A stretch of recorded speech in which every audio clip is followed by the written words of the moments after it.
चिराग पासवान की सक्रियता से खलबली। बिहार चुनाव से पहले राज्य में सियासी सरगर्मियां बढ़ गई हैं। लोक जनशक्ति पार्टी रामविलास की ओर से बिहार के शाहाबाद में आने वाले आरा से जो संकेत मिले हैं वो प्रूफ है। बता दें कि हाल ही में यहां लोक जनशक्ति पार्टी रामविलास ने एक आयोजन किया। इसमें पार्टी के राष्ट्रीय अध्यक्ष चिराग पासवान शामिल हुए। रैली को संबोधित करते हुए चिराग ने कहा कि मैं बिहार में विधानसभा चुनाव लड़ूंगा, मैं बिहार के लोगों के लिए चुनाव लड़ूंगा। मैं रामविलास पासवान का बेटा हूं, मैं अपने पिता के सपनों को साकार करूंगा और राज्य को बदलने के उद्देश्य से बिहार प्रथम बिहार पहले के लिए काम करूंगा। कहा, जब भी मैं कोई राजनीतिक फैसला लेता हूं तो राज्य और उसके लोगों के हित में लेता हूं। वहीं राजनीतिक विश्लेषकों का मानना है कि 2020 के विधानसभा चुनाव में पासवान की बगावत के कारण मुख्यमंत्री नीतीश कुमार की पार्टी जनता दल यूनाइटेड को कम से कम 45 सीटों पर हार का सामना करना पड़ा। हालांकि आज हर कोई ये सोचने को विवश है चिराग पासवान केंद्र में मिले हुए मंत्री पद को छोड़कर बिहार की अनिश्चित राजनीति में क्यों आना चाहते हैं। विधानसभा चुनाव लड़ने के लिए उन्हें मंत्री पद छोड़ने की जरूरत तो नहीं, पर यदि वाकई में उन्हें बिहार में विधायक बनकर राजनीति करनी है तो संवैधानिक मजबूरी होगी कि वे अपना मंत्री पद और सांसदी दोनों ही छोड़ दें।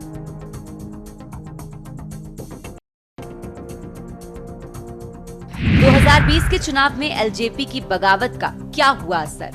2015 में 71 सीटें जीतने वाली जेडीयू 45 सीटों पर सिमट गई थी। जेडीयू का वोट बैंक भी कम हुआ।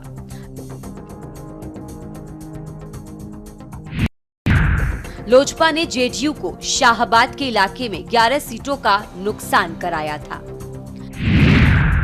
इसका परिणाम ये हुआ कि शाहाबाद में जेडीयू कोई सीट नहीं जीती थी।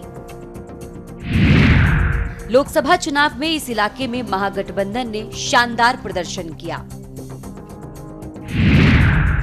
महागठबंधन आरा, बक्सर, सासाराम और काराकाट में जीत दर्ज की थी।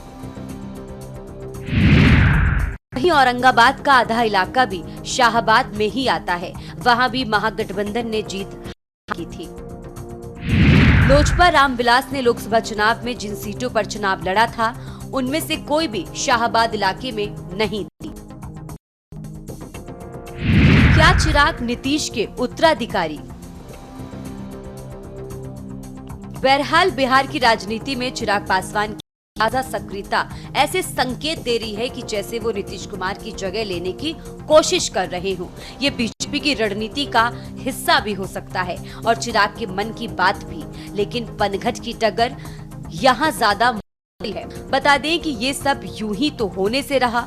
निश्चित तौर पर ये बीजेपी की अगुवाई में बनी एनडीए की चुनावी रणनीति हो सकती है और ये भी जरूरी कि नीतीश कुमार से भी उनकी सहमति ली गई हो सकता है कुछ चिराग पासवान की निजी महत्वाकांक्षा की वजह से हो, लेकिन उसमें बीजेपी की तरफ से भी पीठ ठोकी गई है। ये तो साफ है, जरूरत तो बीजेपी को भी है और ये अब एक बढ़िया मौका है। फिलहाल ये सच है कि इन दिनों चिराग पासवान का टोन थोड़ा बदला है। पहले वो कह रहे थे कि विधानसभा चुनाव लड़ने का फैसला उनकी पार्टी करेगी, चुनाव लड़ने के लिए सर्वे कराए जाने की बात भी कह रहे थे।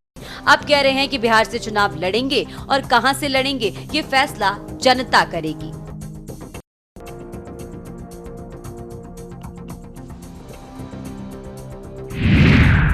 – 2020 के विधानसभा चुनाव में क्या था गणित। 2020 में एनडीए और महागठबंधन के बीच टक्कर देखने को मिली। एनडीए में बीजेपी ने 110 सीटों पर उम्मीदवार उतारे थे, जिसमें 74 सीटों पर जीत मिली थी।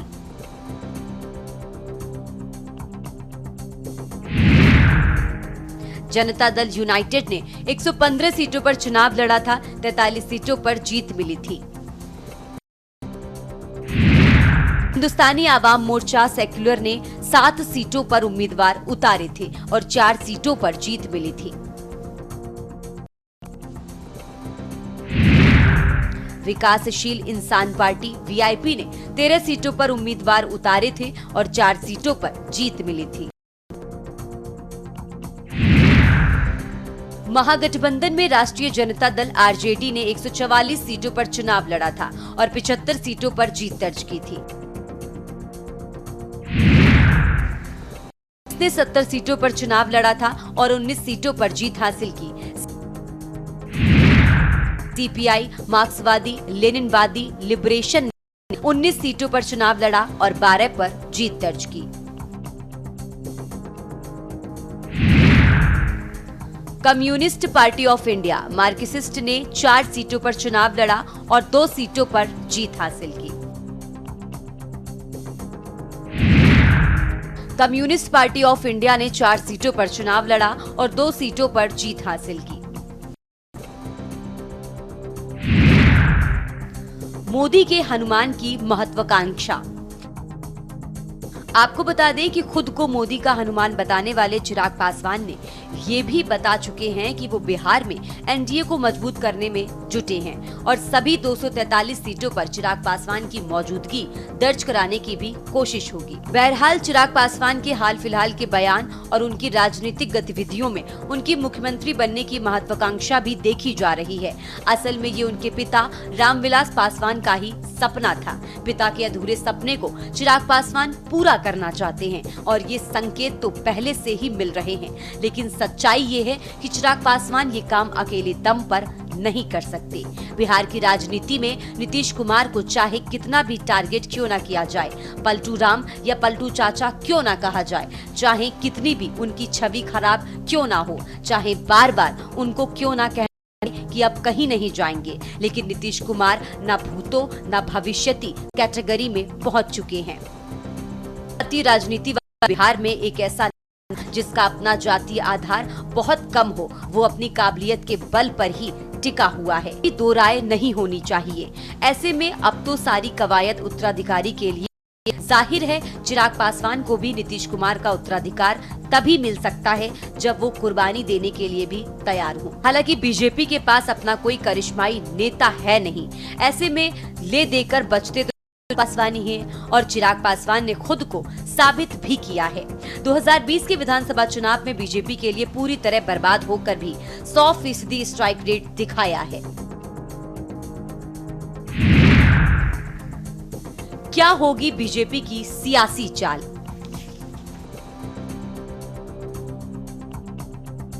ये ठीक है कि चिराग पासवान भी कह रहे हैं और बिहार बीजेपी के नेता भी बिहार चुनाव में नीतीश कुमार को ही एनडीए का चेहरा बता रहे हैं, लेकिन अमित शाह की बात को भला कौन काट सकता है और नीतीश कुमार के नाम पर अभी बीजेपी संसदीय बोर्ड की मुहर लगना तो बाकी ही है।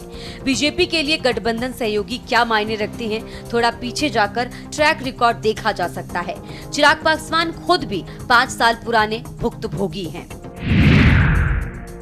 तेजस्वी यादव पर क्या होगा असर? ये तो पूरी तरह साफ है कि चिराग पासवान तो तेजस्वी यादव की राजनीति बुरी तरह प्रभावित होगी और बिहार का मुख्यमंत्री बनने के लिए लंबा इंतजार और कड़ा संघर्ष भी करना होगा। तेजस्वी यादव के लिए ये चुनाव ऐसा मौका है जब नीतीश कुमार की उम्र और राजनीति दोनों ही ढलान पर हैं। जाति जनगणना भी होने जा रही है। बीजेपी की तरफ से कोई मजबूत दावेदार सामने नहीं आया है और सर्वे में मुख्यमंत्री पद के सबसे पसंदीदा चेहरा बन चुके हैं। अगर ऐसे हालात में चिराग पासवान को नीतीश कुमार का उत्तराधिकारी बना दिया जाता है तो तेजस्वी यादव के लिए नए सिरे से शुरुआत होगी। स्पेशल डेस्क के न्यूज़ इंडिया।